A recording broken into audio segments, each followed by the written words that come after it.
الحمد لله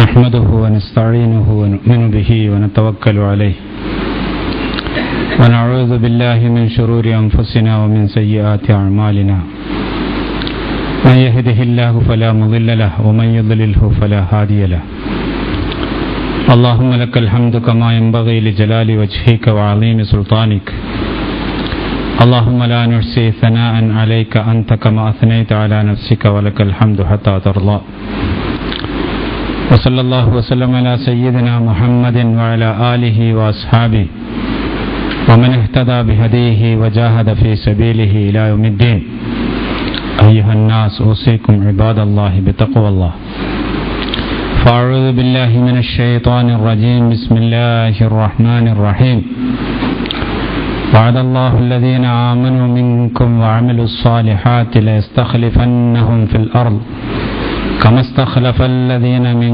قبلهم وليمكنن لهم دينهم الذي ارتضى لهم وليبدلنهم من بعد خوفهم أمنا يعبدونني لا يشركون بي شيئا ومن كفر بعد ذلك فأولئك هم الفاسقون صدق الله العلي العظيم.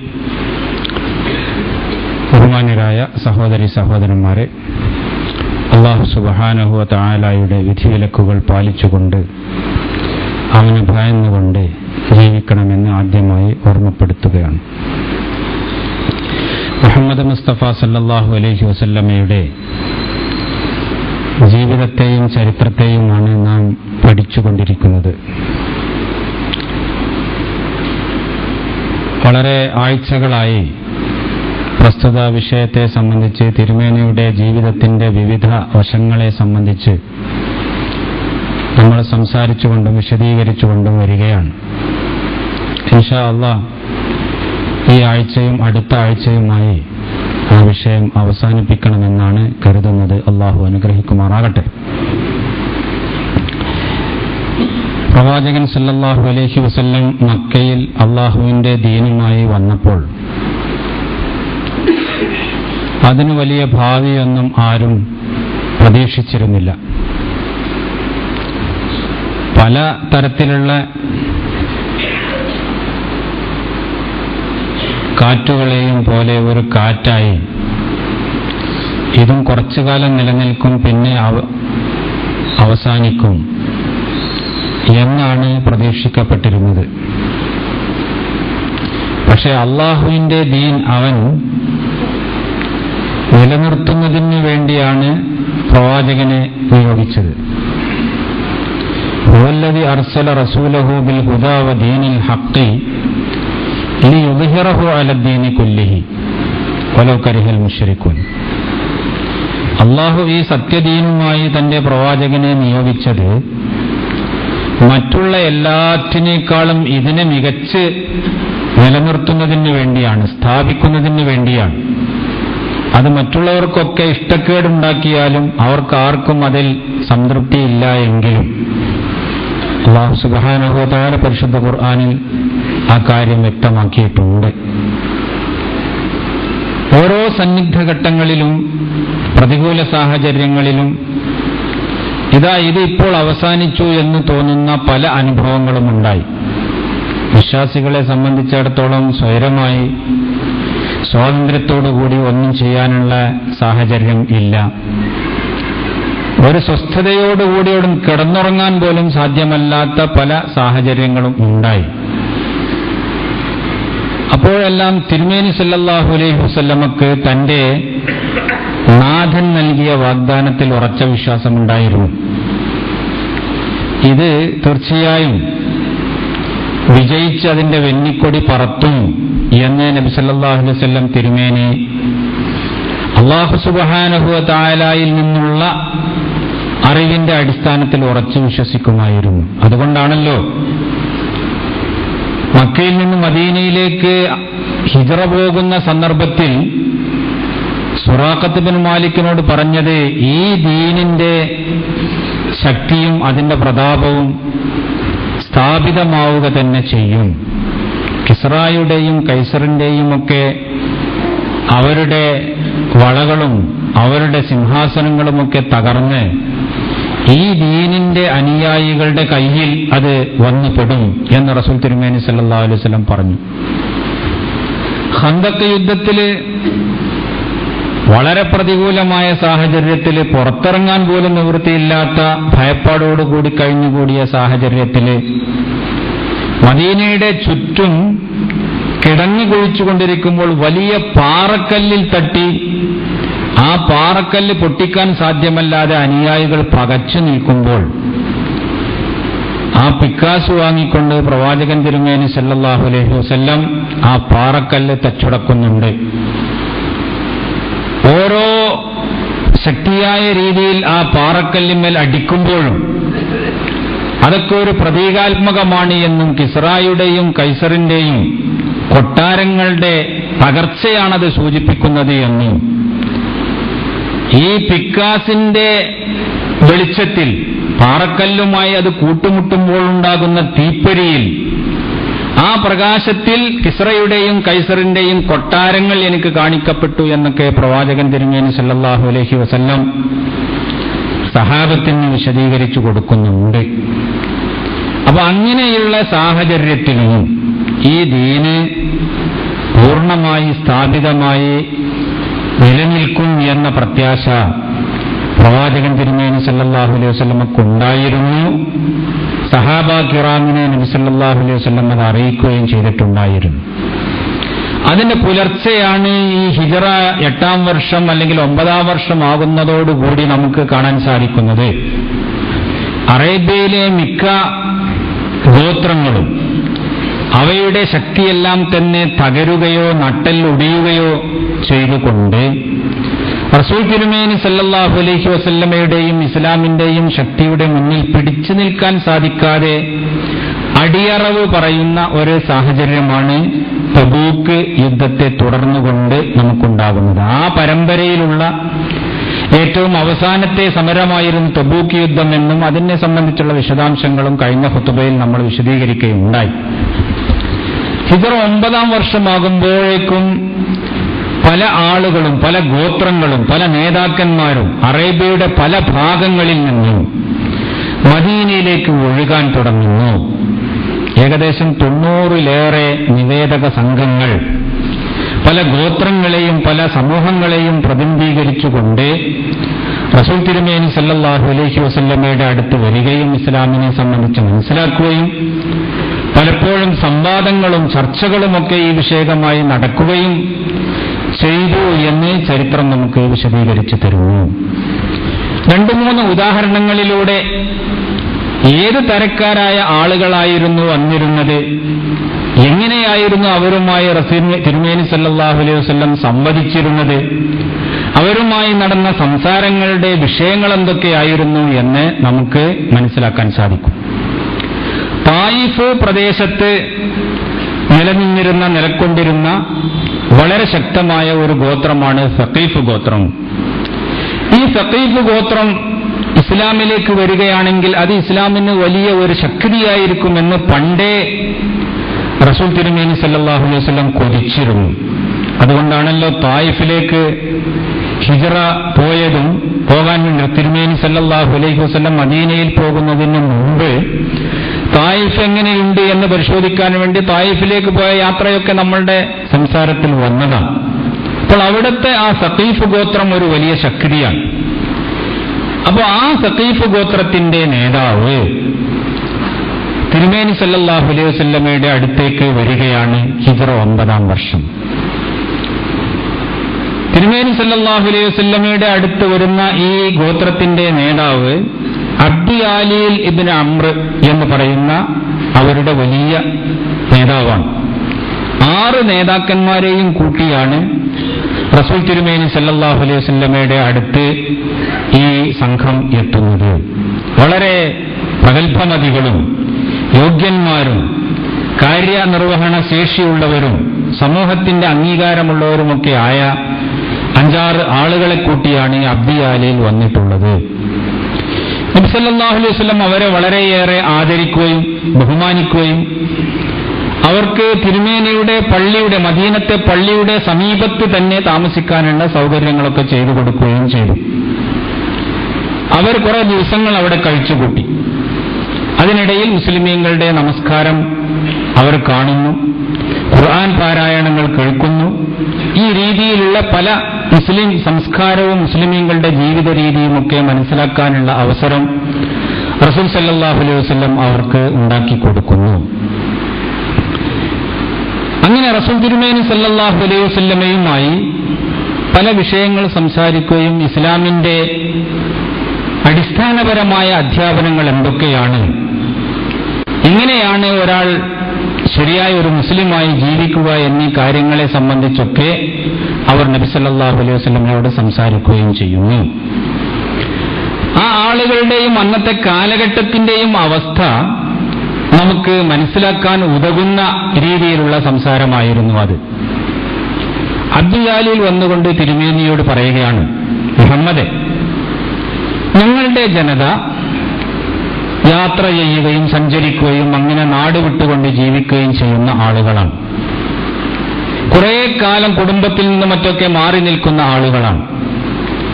ഞങ്ങൾക്ക് ഈ വ്യഭിചാരം പോലെയുള്ള കാര്യങ്ങളിൽ നിന്നും വേറിട്ട് നിൽക്കാൻ സാധ്യമല്ല. അപ്പൊ അങ്ങനെയുള്ള ഒരു ജീവിതം ഇസ്ലാമിന്റെ പേരിൽ ഞങ്ങളുടെ മേൽ നിർബന്ധമാക്കുകയാണ് എങ്കിൽ അത് ഞങ്ങൾക്ക് വളരെയേറെ പ്രയാസകരമാണ്. അപ്പോൾ അത് ഞങ്ങൾക്കൊരു വിട്ടുവീഴ്ച ആ വിഷയത്തിൽ നൽകേണ്ടതുണ്ട്. നബി സല്ലല്ലാഹു അലൈഹി വസല്ലം ഇസ്ലാം വ്യഭിചാരത്തെ ഗുരുതരമായ കുറ്റകൃത്യമായിട്ടാണ് കാണുന്നത്. ഒരിക്കലും തന്നെ അതിലൊരു വിട്ടുവീഴ്ചയും ഇസ്ലാം അനുവദിക്കുന്നില്ല. വലാ തഖറബുസ് സിന ഇന്നഹു കാന ഫാഹിഷതൻ വസാഅ സബീല. നിങ്ങൾ വ്യഭിചാരത്തോട് അടുത്തു പോകരുത്, അത് ഏറ്റവും മ്ലേച്ഛമായ കർമ്മമാണ്, ഏറ്റവും ദുഷിച്ച വഴിയാണത്, അതൊരിക്കലും സ്വീകരിക്കരുത്. ഇങ്ങനെയാണ് ഇസ്ലാം അതിന്റെ അനുയായികളെ പഠിപ്പിക്കുന്നത്. പിന്നെ ഇങ്ങനെയാണ് നിങ്ങൾക്ക് മുസ്ലിമീങ്ങളായിക്കൊണ്ട് ഇത്രയും വഷളായ, ഇത്രയും നീചമായ മ്ലേച്ഛമായ ഒരു കർമ്മം ചെയ്യാൻ അനുവാദം നൽകുക? അബ്ദിയാലിൽ രണ്ടാമത് ചോദിക്കുന്നത്, മുഹമ്മദേ, ഞങ്ങളുടെ എല്ലാ ഇടപാടുകളും പലിശയിൽ അധിഷ്ഠിതമാണ്. സാമ്പത്തികമായി ഞങ്ങൾ ചെയ്യുന്ന എല്ലാ ഇടപാടുകളും പലിശാധിഷ്ഠിതമാണ്. പലിശയിൽ നിന്ന് മാറിക്കൊണ്ട് ഞങ്ങളുടെ സാമ്പത്തികമായ പ്രവർത്തനങ്ങളുമായി മുന്നോട്ട് പോകാൻ സാധ്യമല്ല. അതുകൊണ്ട് പലിശയിൽ ഞങ്ങൾക്കൊരു വിട്ടുവീഴ്ച ചെയ്യണം എന്നാവശ്യപ്പെടുന്നു. അപ്പോൾ പലിശയെ സംബന്ധിച്ചിടത്തോളമുള്ള ഇസ്ലാമിന്റെ കാഴ്ചപ്പാട്, നിലപാട് നബി സല്ലല്ലാഹു അലൈഹി വസല്ലം അബ്ദിയാലിൽ നിന്ന് വ്യക്തമാക്കി കൊടുക്കുന്നു. പരിശുദ്ധ ഖുർആനിൽ പലിശയെ സംബന്ധിച്ച് പറഞ്ഞ് ഇത്തഖുല്ലാഹ വദറൂ മാ ബഖിയ മിനർ റിബ, അല്ലാഹുവിനെ ഭയപ്പെടണം. പലിശ വ്യവസ്ഥയുമായി എന്തെങ്കിലും ഒരംശം ജീവിതത്തിൽ ബാക്കിയുണ്ടെങ്കിൽ അതൊക്കെ ഉപേക്ഷിക്കണം എന്നാണ് അല്ലാഹു സുബ്ഹാനഹു വ തആല കൽപ്പിക്കുന്നത്. അതുകൊണ്ട് അതിൽ ഒരു വിട്ടുവീഴ്ചയും ചെയ്യാൻ നിവൃത്തിയില്ല എന്ന് തിരുമേനി അബ്ദിയാലിനെ അറിയിക്കുന്നു. പിന്നീട് അദ്ദേഹം പറയുന്നു, ഞങ്ങള് മദ്യപാനികളായ ആളുകളാണ്. മദ്യപാനം എന്ന് പറയുന്നത് ഒരിക്കലും ഒഴിച്ചുകൂടാൻ പറ്റാത്ത രീതിയിൽ ഞങ്ങളിൽ വേരൂന്നിയിരിക്കുന്നു. അത് ഒഴിവാക്കിക്കൊണ്ട് ജീവിക്കാൻ ഞങ്ങളുടെ ആളുകൾക്ക് സാധ്യമല്ല. അപ്പൊ അതുകൊണ്ട് അതിലും ഞങ്ങൾക്കൊരു വിട്ടുവീഴ്ച ചെയ്യണം എന്ന് അബ്ദിയാലിൽ ആവശ്യപ്പെടുന്നു. നബി സല്ലല്ലാഹു അലൈഹി വസല്ലം മദ്യപാനത്തെ സംബന്ധിച്ചുള്ള ഇസ്ലാമിന്റെ കാഴ്ചപ്പാട് വിശദീകരിച്ചു കൊടുക്കുകയും ഇന്നമൽ ഖംറു വൽ മൈസിറു വൽ അൻസാബു വൽ അസ്ലാമു റുജ്സും മിൻ അമലി ശൈത്താൻ ഫജ്തനിബു. മദ്യപാനം എന്ന് പറയുന്നത്, ചൂതാട്ടം എന്ന് പറയുന്നത്, ഇതൊക്കെ പൈശാചികമായ പ്രവർത്തനങ്ങളാണ്, അത് നിങ്ങൾ വർജിക്കണം എന്നാണ് അല്ലാഹു സുബ്ഹാനഹു വ തആല ആവശ്യപ്പെടുന്നത്. അത് ഒരിക്കലും തന്നെ ഇസ്ലാമിൽ അനുവദിക്കാൻ പറ്റുകയില്ല എന്നാണ്. ഈ കാര്യങ്ങളൊക്കെ റസൂൽ തിരുമേനി സല്ലല്ലാഹു അലൈഹി വസല്ലമയിൽ നിന്ന് കേട്ട് അവരൊരു പരസ്പരം കൂടിയാലോചിക്കുകയാണ്. പരസ്പരം കൂടിയാലോചിക്കുമ്പോൾ അവർ പറയുന്നത്, ആളുകളെ, ജനങ്ങളെ, നമ്മൾ ഈ കാര്യങ്ങളുമായിട്ട് എങ്ങനെ നമ്മളുടെ നാട്ടിലേക്ക് ചെല്ലുക? അവർക്കാർക്കെങ്കിലും ഇതൊക്കെ അംഗീകരിക്കാനും സ്വീകരിക്കാനും ജീവിതത്തിൽ നടപ്പാക്കാനും സാധിക്കുമോ?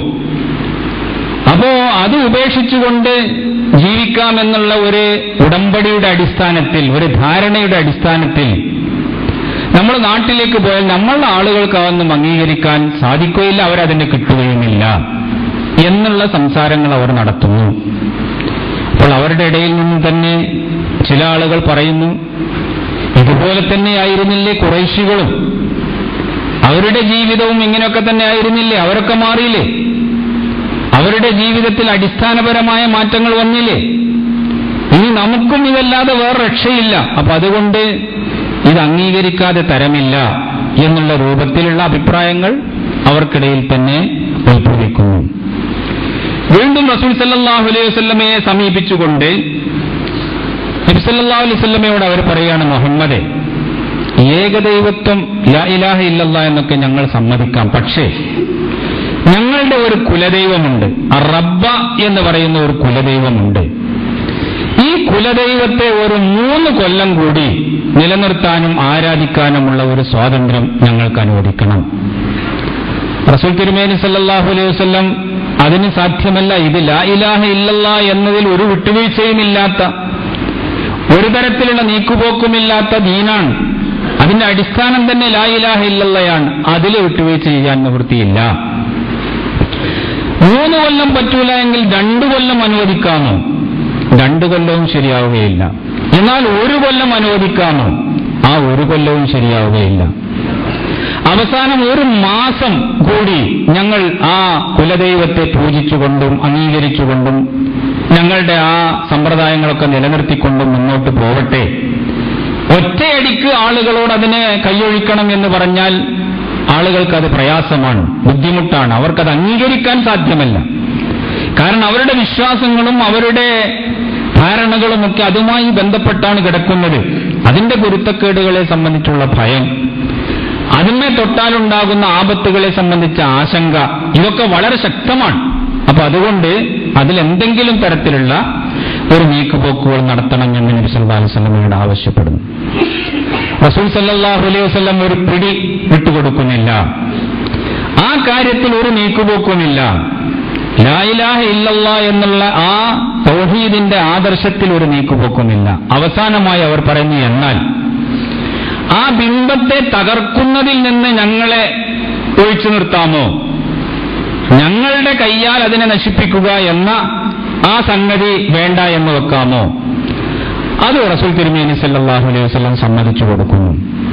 നിങ്ങൾ അതിനെ തകർക്കണ്ട, അതിന് ഞാൻ വേറെ ആളെ ആക്കിക്കൊള്ളാം എന്ന് റസൂൽ തിരുമേനി സല്ലല്ലാഹു അലൈഹി വസല്ലം വാക്കുകൊടുക്കുന്നു. പിന്നീട് അവർ പറയുന്നത്, ഈ 5 നേരത്തെ നിസ്കാരം എന്നൊക്കെ പറയുന്നത് വളരെ ബുദ്ധിമുട്ടാണ് ഞങ്ങളെ സംബന്ധിച്ചിടത്തോളം. ആ 5 നേരത്തെ നിസ്കാരം, അതിൽ നിന്ന് ഞങ്ങൾക്ക് ഒരു വിട്ടുവീഴ്ചയും ഒഴിവുമൊക്കെ വേണം. റസൂൽ തിരുമേനി സല്ലല്ലാഹു അലൈഹി വസല്ലം പറയുന്നു, 5 നേരത്തെ നിസ്കാരമില്ലാത്ത ഒരു ദീനും ഒരു സമൂഹവും അതിലൊരു ഖൈറുമില്ല. ലാ ഖൈറ ഫീ ദീനിൻ ലൈസ ഫീഹി സ്വലാ. നമസ്കാരമില്ലാത്ത ഒരു ദീനിൽ ഒരു ഖൈറുമില്ല. അതുകൊണ്ട് അതിലും ഒരു വിട്ടുവീഴ്ചയും ചെയ്യാൻ നിവൃത്തിയില്ല. അങ്ങനെ ദീനിനെ സംബന്ധിച്ച് അടിസ്ഥാനപരമായ കാര്യങ്ങളെ സംബന്ധിച്ചുള്ള ചർച്ചകൾ, തൽസംബന്ധമായിട്ടുള്ള അങ്ങോട്ടും ഇങ്ങോട്ടുമുള്ള സംസാരങ്ങൾ, ഇതൊക്കെ ഏകദേശം 15 ദിവസങ്ങളോളം നീണ്ടു നിൽക്കുന്നു. അവസാനമായി റസൂൽ തിരുമേനി സല്ലല്ലാഹു അലൈഹി വസല്ലമയിൽ അവർ വിശ്വസിക്കുകയും തിരുമേനി സല്ലല്ലാഹു അലൈഹി വസല്ലമയുടെ ഈ സന്ദേശം നാട്ടിൽ എത്തിക്കാനും നാട്ടുകാരോടത് പറയാനുമൊക്കെ തയ്യാറെടുപ്പോടുകൂടി പോവുകയും അവരുടെ മേൽനോട്ടം വഹിക്കുന്നതിന് വേണ്ടി റസൂൽ കരീം സല്ലല്ലാഹു അലൈഹി വസല്ലം ചില സഹാബിമാരെ ചുമതലപ്പെടുത്തിക്കൊണ്ട് നിയോഗിക്കുകയും ചെയ്യുന്നു. മുഗീറത്ത് ബിൻ ശുഅബ എന്ന് പറയുന്ന പ്രഗത്ഭനായ സഹാബിയെയാണ് അവരുടെ ഈ കുലദൈവത്തെ തകർക്കാനുള്ള ചുമതല റസൂൽ തിരുമേനി സല്ലല്ലാഹു അലൈഹി വസല്ലം ഏൽപ്പിച്ചത്.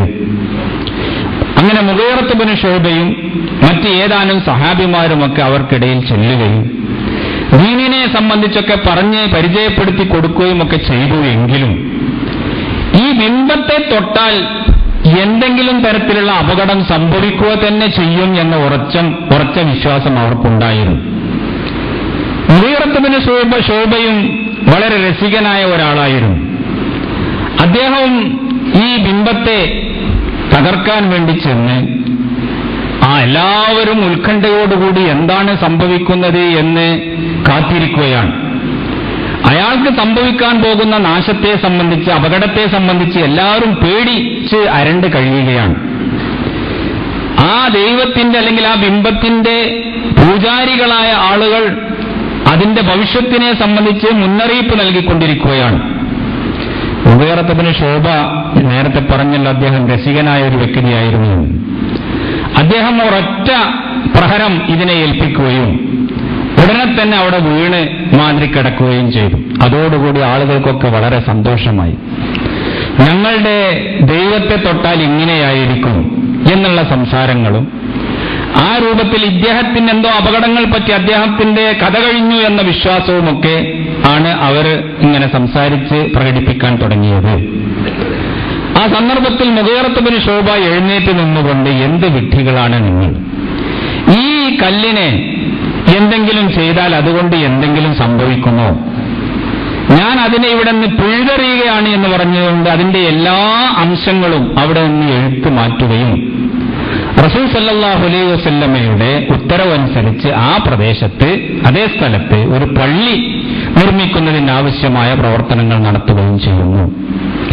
അപ്പോൾ വളരെ പ്രധാനികളായ ഒരു ഗോത്രം, അവർ എത്ര സത്യസന്ധമായിട്ടാണ് ദീനിനെ സമീപിക്കുന്നത്, ഇസ്ലാമിനെ കാണുന്നത് എന്ന് നമുക്കതിൽ നിന്ന് മനസ്സിലാക്കാൻ സാധിക്കും. ഒരു വഞ്ചനയോ ചതിയോ കാപട്യമോ അവരുടെ വാക്കുകളിലും പ്രവർത്തനങ്ങളിലും ഇല്ല. നബിയോട് എന്തെങ്കിലും ഉപായങ്ങൾ പറഞ്ഞുകൊണ്ട് അതൊക്കെ ഞങ്ങൾ ചെയ്യാം എന്ന് പറഞ്ഞുകൊണ്ട് അവിടെ പോയി വേറെ എങ്ങനെയൊക്കെ ജീവിക്കുക എന്ന് പറയുന്നത് ഒരിക്കലും അവരുടെ ആ സ്വഭാവത്തിന് നിരക്കുന്നതല്ല. അത് അറബികളുടെ തന്നെ ഒരു പൊതു സ്വഭാവമാണ്. ആ അറബികളുടെ പൊതു സ്വഭാവത്തിൽ സത്യസന്ധത എന്നത് നമുക്ക് കാണാൻ സാധിക്കും. നബി സല്ലല്ലാഹു അലൈഹി വസല്ലമയോട് കാപട്യം പ്രകടിപ്പിച്ചുകൊണ്ട് പിന്നെ ഉള്ളില് വേറൊന്നുമായി നടക്കുക എന്നുള്ളത് ആ ജനതയുടെ പൊതു സ്വഭാവമല്ല. കുറച്ചാളുകളോ അല്ലെങ്കിൽ ചില വ്യക്തികളോ ചില സ്ഥാപിത താല്പര്യക്കാരോ ഒക്കെ അങ്ങനെ കണ്ടേക്കുമെങ്കിലും ഒരു ജനത സത്യസന്ധമായിട്ടാണ് അതിനെ ഉൾക്കൊള്ളുകയും സ്വീകരിക്കുകയും ചെയ്യുന്നത്. അപ്പൊ ഈ രീതിയിൽ ഇവർ അതോടുകൂടി ഇസ്ലാമിലേക്ക് വരികയും മുസ്ലിമീങ്ങളായിട്ട് മാറുകയും പിന്നെ വളരെ ആത്മാർത്ഥമായ രീതിയിൽ ഇസ്ലാമിനെ സേവിക്കുകയും ചെയ്യുന്നതാണ് നമുക്ക് കാണാൻ സാധിക്കുന്നത്. ലമാമത്ത് ബിൻ സഅലബ എന്ന് പറയുന്ന മറ്റൊരു വ്യക്തി ഒരു ഗോത്രനായകനാണ്. അദ്ദേഹവും ഈ കാലഘട്ടത്തിൽ ഹിജ്റ 9-ാം വർഷം റസൂൽ സല്ലല്ലാഹു അലൈഹി വസല്ലമയുടെ അടുത്ത് വരികയുണ്ടായി. പല സ്ഥലങ്ങളിൽ നിന്നും പല ആളുകളും വരുന്ന കൂട്ടത്തിൽ ഒന്ന് രണ്ട് ആളുകളുടെ ഉദാഹരണങ്ങൾ എങ്ങനെയാണ് അവർ ഇസ്ലാമിനെ സമീപിക്കുന്നത് എന്ന് മനസ്സിലാക്കുന്നതിന് വേണ്ടി ഞാൻ നിങ്ങളുടെ മുന്നിൽ വെക്കുകയാണ്. ലമാമത്ത് ബിൻ സഅലബ വന്നുകൊണ്ട് ചോദിക്കുന്നു, മൻ മുഹമ്മദ്, ആരാണ് മുഹമ്മദ് എന്ന് ചോദിക്കുന്നു. അപ്പോൾ റസൂൽ തിരുമേനി സല്ലല്ലാഹു അലൈഹി വസല്ലമയെ ചൂണ്ടിക്കാട്ടി ആളുകൾ പറയുന്നു, അതാണ് മുഹമ്മദ്. ഇബ്നു അബ്ദുൽ മുത്തലിബിന്റെ മകൻ മുഹമ്മദാണോ? അതെ, അബ്ദുൽ മുത്തലിബിന്റെ മകൻ മുഹമ്മദ് തന്നെയാണ്. അങ്ങനെ അദ്ദേഹം റസൂൽ തിരുമേനി സല്ലല്ലാഹു അലൈഹി വസല്ലമയുടെ അടുത്ത് വരുന്നു. വന്നുകൊണ്ട് നബിയോട് ചോദിക്കുകയാണ്. അദ്ദേഹത്തിന് ഇങ്ങനെയുള്ള വളച്ചുകെട്ടലുകളോ അല്ലെങ്കിൽ ആ രൂപത്തിലുള്ള ഡിപ്ലോമസിയോ അങ്ങനെയുള്ള എല്ലാ കാപട്യത്തിന്റെയും നിലപാടുകളോ അതൊന്നും അദ്ദേഹം അറിയുകയില്ല. വളരെ ശുദ്ധമായ പ്രകൃതിയോടുകൂടി നേർക്കുനേരെയുള്ള വർത്തമാനങ്ങൾ, ഇതാണ് ലമാമത്ത് ബിൻ സഅലബയിൽ നമുക്ക് കാണാൻ സാധിക്കുന്നത്. അദ്ദേഹം വന്നുകൊണ്ട് ചോദിക്കുന്നു, അസ്അലുക ബി റബ്ബിക വ റബ്ബി മൻ ഖബലക് അല്ലാഹു അർസലക ഇലന്നാസി കുല്ലിഹിം, നിന്റെ റബ്ബിന്റെയും എല്ലാ ജനങ്ങളുടെയും റബ്ബിന്റെയും പേരിൽ ഞാൻ നിന്നോട് ചോദിക്കുന്നു, അല്ലാഹു അർസലക ഇലന്നാസി കുല്ലിഹിം, ഈ ജനങ്ങളിലേക്ക് മുഴുവനായിക്കൊണ്ട് അല്ല തന്നെയാണോ നിന്നെ അയച്ചിട്ടുള്ളത്? അല്ല അയച്ച ആള് തന്നെയാണോ നീ? റസൂൽ സല്ലല്ലാഹു അലൈഹി വസല്ലം അല്ലാഹുമ്മ നഅം, അതെ. പിന്നീട് അദ്ദേഹം ചോദിക്കുന്നു, അല്ലാഹു അമറക്കാൻ മുസല്ലിയ സ്വലവാത്തുൽ ഖംസ് ഫിൽ യൗമി വൽ ലൈല, ഒരു ദിവസം 5 നേരം നിസ്കരിക്കണം എന്ന് അല്ല തന്നെയാണോ നിന്നോട് പറഞ്ഞിട്ടുള്ളത്? നബി സല്ലല്ലാഹു അലൈഹി വസല്ലം അല്ലാഹുമ്മ നഅം, അതെ. അല്ലാഹു അമറക്കാൻ നസൂമ ഹാദ ശഹറ മിൻ റമളാൻ, ഈ റമളാൻ മാസത്തിലെ നോമ്പ് ഞങ്ങൾ നോൽക്കണമെന്ന് അല്ലാഹു തന്നെയാണോ നിന്നോട് പറഞ്ഞത്? പിന്നീട് ചോദിക്കുന്നു, അല്ലാഹു അമറക്കാൻ തഖുദ ഹാദിഹി സദഖത മിൻ അഗ്നിയാഇന ഫതുഖസ്സിമഹാ അലാ ഫുഖറാഇന, അല്ലാഹു തന്നെയാണോ ഞങ്ങളുടെ സമ്പന്നരായ ആളുകളിൽ നിന്ന് സദഖ വാങ്ങി സകാത്ത് വാങ്ങി അത് ദരിദ്രർക്ക് കൊടുക്കണം എന്ന് പറഞ്ഞത്? ഇതിനെല്ലാം റസൂലുള്ളാഹി സ്വല്ലല്ലാഹു അലൈഹി വസല്ലം അതെ എന്ന് മറുപടി പറയുന്നു. ഇതെല്ലാം കേട്ടപ്പോൾ അദ്ദേഹത്തിന് ബോധ്യം വരികയാണ്, റസൂൽ സല്ലല്ലാഹു അലൈഹി വസല്ലമയെ കാണുക, നബിയോട് 4 ചോദ്യം ചോദിക്കുക, നബിയുടെ വിശ്വാസ്യത ഉറപ്പുവരുത്തുക. ഇതാണ് ലമാമയുടെ സന്ദർശനത്തിന്റെ ഉദ്ദേശം. അദ്ദേഹം പറഞ്ഞു, ആമൻതു ബിമാ ജിഅത ബിഹി, നീ എന്താണോ കൊണ്ടുവന്നത് അത് ഞങ്ങൾ വിശ്വസിച്ചു, അത് ഞാൻ വിശ്വസിച്ചു. വാന റസൂലു മൻ വറാഇ മിൻ ഖൗമി, എന്റെ ജനത നിയോഗിച്ച ഒരു ദൂതനാണ് ഞാൻ, അവർ പറഞ്ഞിട്ട് വന്നതാണ്. ലാ അസീദു വല അൻഖുസ്, ഈ കാര്യങ്ങളൊക്കെ ഞാൻ അനുഷ്ഠിക്കുകയും അംഗീകരിക്കുകയും വേറെ ഒന്നും തന്നെ പുതുതായി ചേർക്കാതെ അതിൽ കൂട്ടുകയോ കുറക്കുകയോ ചെയ്യാതെ ഞാൻ അത് നിലനിർത്തുകയും ചെയ്യും. റസൂൽ സല്ലല്ലാഹു അലൈഹി വസല്ലം അദ്ദേഹത്തിന്റെ നിലപാട് കണ്ട് സന്തുഷ്ടനായി. അദ്ദേഹം പിരിഞ്ഞു പോകുമ്പോൾ പറഞ്ഞു, അയാൾ സത്യസന്ധനാണ് എങ്കിൽ, പറഞ്ഞ പോലെ നടക്കുമെങ്കിൽ തീർച്ചയായും അദ്ദേഹം വിജയിച്ചു എന്ന്.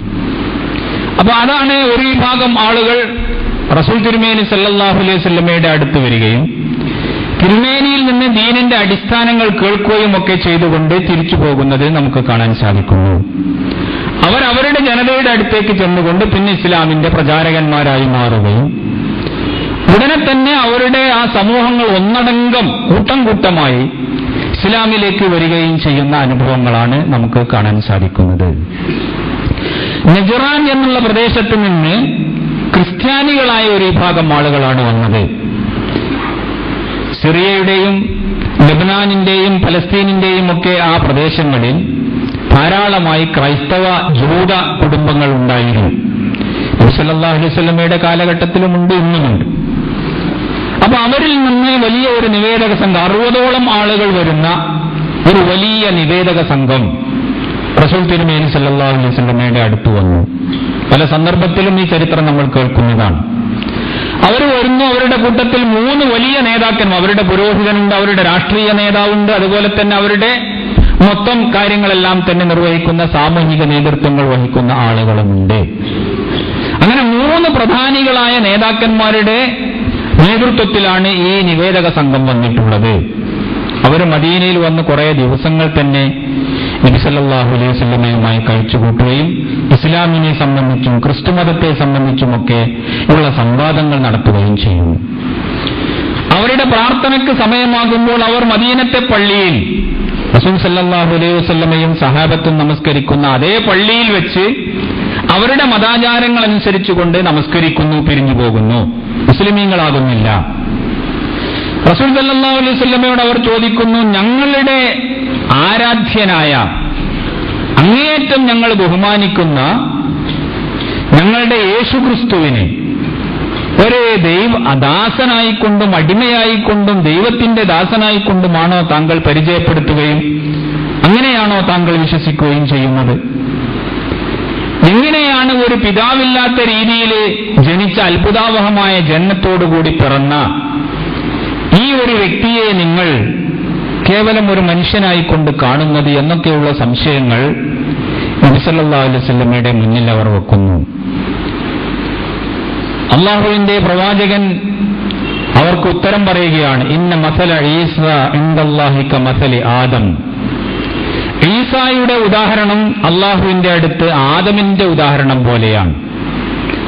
ആദമിനെ അല്ലാഹു സുബ്ഹാനഹു വ തആല സൃഷ്ടിച്ചത് ഒരു പിതാവോ അല്ലെങ്കിൽ മാതാവോ ഇല്ലാതെയാണ്.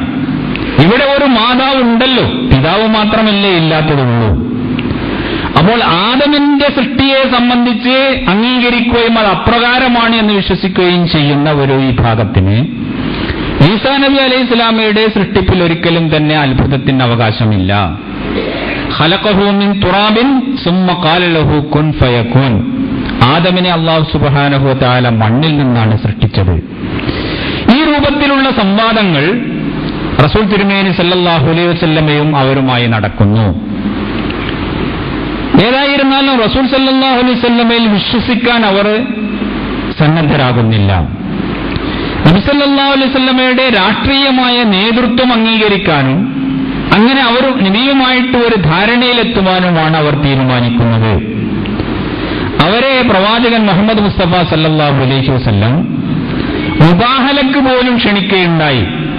നമ്മുടെ കാര്യങ്ങളിൽ അന്തിമമായ തീർപ്പ് നൽകാൻ നിങ്ങൾക്ക് സാധിക്കുന്നില്ല എങ്കിൽ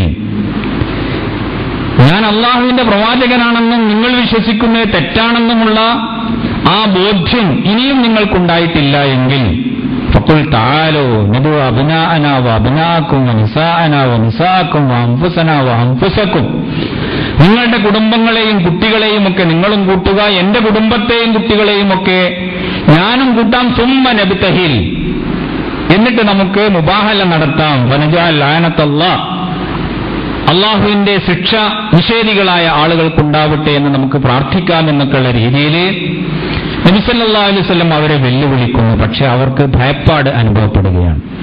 ഇദ്ദേഹം പ്രവാചകനാണ് എങ്കിൽ ഞങ്ങളുടെ ഈ നിലപാട് മുഖേന മുഴുവൻ തന്നെ ഞങ്ങളുടെ നാശം സംഭവിക്കുന്നതാണെന്ന് അവർ ഉറച്ചു വിശ്വസിക്കുകയും അവരതിൽ നിന്ന് പിന്മാറുകയുമാണ് ഉണ്ടായത്. ഈ രൂപത്തിൽ പലതരത്തിലുള്ള വിഭാഗങ്ങളും പ്രവാചകൻ തിരുമേനി സല്ലല്ലാഹു അലൈഹി വസല്ലമയുടെ അടുത്ത് വരികയും പലരും ഇസ്ലാം സ്വീകരിക്കുകയും പലരും പ്രവാചകനിൽ നിന്ന് ഇസ്ലാമിനെ സംബന്ധിച്ച് കേട്ട് മനസ്സിലാക്കി തിരിച്ചു പോവുകയും ഇസ്ലാമിനും മുസ്ലിം സമൂഹത്തിനും കീഴ്പ്പെട്ടുകൊണ്ട് ജീവിക്കാം എന്നുള്ള കരാറിൽ എത്തിച്ചേരുകയും ഒക്കെ ചെയ്യുന്ന ഒരു കാലഘട്ടമായിരുന്നു ഹിജ്റ 9-ാം വർഷം. ഏകദേശം ഇസ്ലാമിന്റെ ആ പൂർണ്ണമായ അവസ്ഥ പ്രാപിച്ചു കഴിഞ്ഞു. എന്തൊരു സന്ദേശവുമായിക്കൊണ്ടാണോ ദൗത്യവുമായിക്കൊണ്ടാണോ മുഹമ്മദ് നബി സല്ലല്ലാഹു അലൈഹി വസല്ലമയെ അല്ലാഹു സുബ്ഹാനഹു വ തആല നിശ്ചയിച്ചത്, ആ ദൗത്യം പൂർത്തീകരിക്കപ്പെട്ട ഒരു സാഹചര്യം ആയി.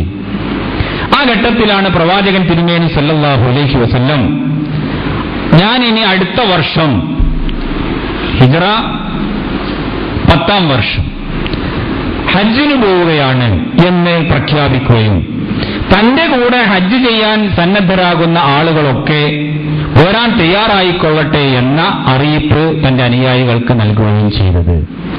അങ്ങനെ റസൂലുള്ളാഹി സ്വല്ലല്ലാഹു അലൈഹി വസല്ലമയുടെ നേതൃത്വത്തിൽ മദീനയിൽ നിന്ന് ധാരാളം ആളുകൾ, ആയിരക്കണക്കിൽ ആളുകൾ ഹജ്ജത്തുൽ വദാഇ എന്ന് പറയുന്ന ആ ഹജ്ജ് നിർവഹിക്കുന്നതിന് വേണ്ടി തയ്യാറായി പുറപ്പെടുകയുണ്ടായി.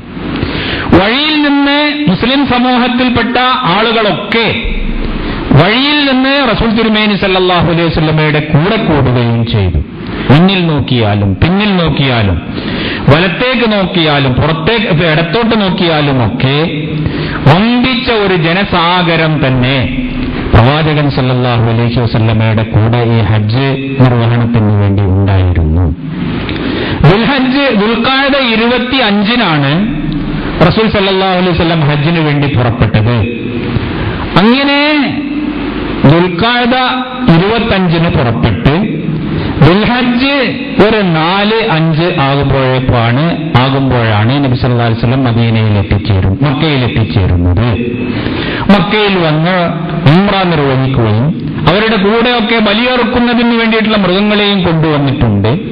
മൃഗങ്ങളെ കൊണ്ടുവന്ന് അതിന്റെ അടിസ്ഥാനത്തിൽ നബി സല്ലല്ലാഹു അലൈഹി വസല്ലം ഉംറ നിർവഹിച്ച് തഹല്ലുലാവാതെ തന്റെ ഇഹ്റാമിൽ തന്നെ അവശേഷിക്കുകയും നബിയോടൊപ്പം ഈ മൃഗങ്ങളെ കൊണ്ടുവരാത്ത ആളുകളോട് ആ ഉംറ നിർവഹിച്ചതിന് ശേഷം തഹല്ലുലാകാൻ വേണ്ടി നബി സല്ലല്ലാഹു അലൈഹി വസല്ലം നിർദ്ദേശിക്കുകയും അങ്ങനെ ആ ഹജ്ജത്തുൽ വദാഇൽ എങ്ങനെയാണ് ഇസ്ലാമികമായ സംസ്കാരപ്രകാരം ഇസ്ലാമിൻ്റെതായ രീതിയിൽ പൂർണ്ണമായ രീതിയിൽ ഹജ്ജ് നിർവഹിക്കുക എന്ന് നബി സല്ലല്ലാഹു അലൈഹി വസല്ലം തന്റെ അനുയായികൾക്ക് വ്യക്തമാക്കി കൊടുക്കുകയും ചെയ്തു.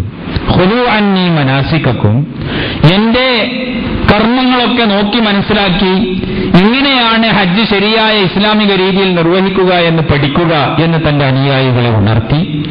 അങ്ങനെ ആ ലക്ഷക്കണക്കിൽ ആളുകൾ പങ്കെടുത്ത ആ ഹജ്ജായിരുന്നു പ്രവാചകൻ സല്ലല്ലാഹു അലൈഹി വസല്ലം നിർവഹിച്ച ഏറ്റവും അവസാനത്തെ ഇബാദത്തുകളുടെ കൂട്ടത്തിലെ സുപ്രധാനമായ കർമ്മം എന്ന് നമുക്ക് മനസ്സിലാക്കാം.